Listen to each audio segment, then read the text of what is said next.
façon plus générale, le désenclavement des zones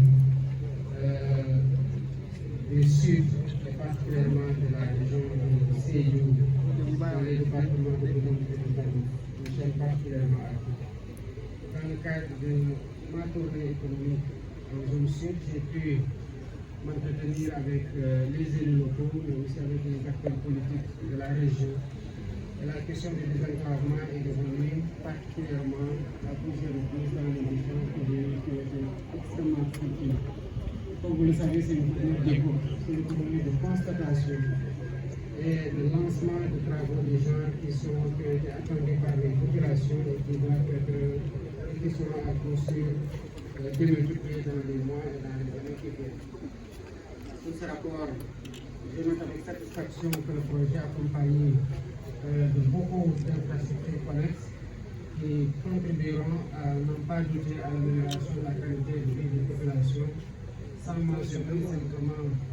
les 60 km de pistes qui doivent être aménagées à l'intérieur du département de la région de Sédhiou. Je note que le volet autorisation des femmes est pris en compte, la réfection d'édifices publics, notamment des écoles, et l'aménagement des périmètres maraîchers, tout cela dans la dynamique de ce que nous sommes en train de faire comme encadrement de façon générale. Je faisais remarquer hier à mes interlocuteurs que le plan Diomaye pour la Casamance, il faut l'entendre comme le plan Diomaye pour la Casamance naturelle. J'ai tenu à passer le maximum de temps possible pour cette fois dans la région de Ziguinchor et de Sédhiou, mais bien entendu, je voudrais dire, de faire remarquer aux populations de Kolda que j'ai entendu le rappel, que je m'y rendrai dans les jours à venir, et je tiens à ce que mon séjour à Kolda aussi nous permette d'écouter le maximum de personnes et de voir le maximum de contraintes qui existent pour pouvoir davantage dimensionner les solutions par rapport aux attentes des populations. Sous ce rapport, nous continuerons à faire ces tournées partout au Sénégal pour apporter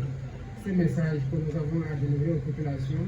mais aussi pour avoir l'écoute nécessaire pour évidemment comprendre ce que les attentes qui sont les leurs par rapport à la gouvernance actuelle. Cette route est un symbole, tout comme nous entendons le faire d'autres projets dans le cadre des infrastructures qui viennent. En 2026, nous avons retenu de procéder au lancement des travaux du second pont de Ziguinchor.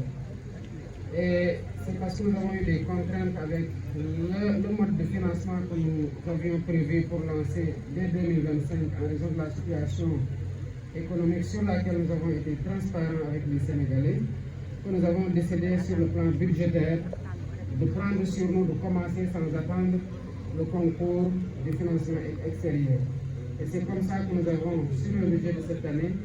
procédé à une dotation de 25 milliards pour démarrer par nous-mêmes, étant entendu que le financement par l'État du Sénégal de cette infrastructure la rendra moins coûteuse. Et sur le plan des infrastructures de façon générale, nous avons retenu en termes d'architecture institutionnelle diriger un ministère des infrastructures qui a comme mandat de veiller particulièrement au respect des délais qui sont convenus dans la réalisation des infrastructures, de veiller particulièrement à ce qui est contractualisé en termes de qualité et de normes soit respecté dans le dimensionnement de la route, et de veiller à ce que les coûts qui sont contractualisés, si le délai est respecté, soient maintenus par rapport à l'évaluation initiale qui a été faite, et qu'on ait une maîtrise des délais, une maîtrise des coûts et une maîtrise de la qualité des ouvrages et des infrastructures de façon générale.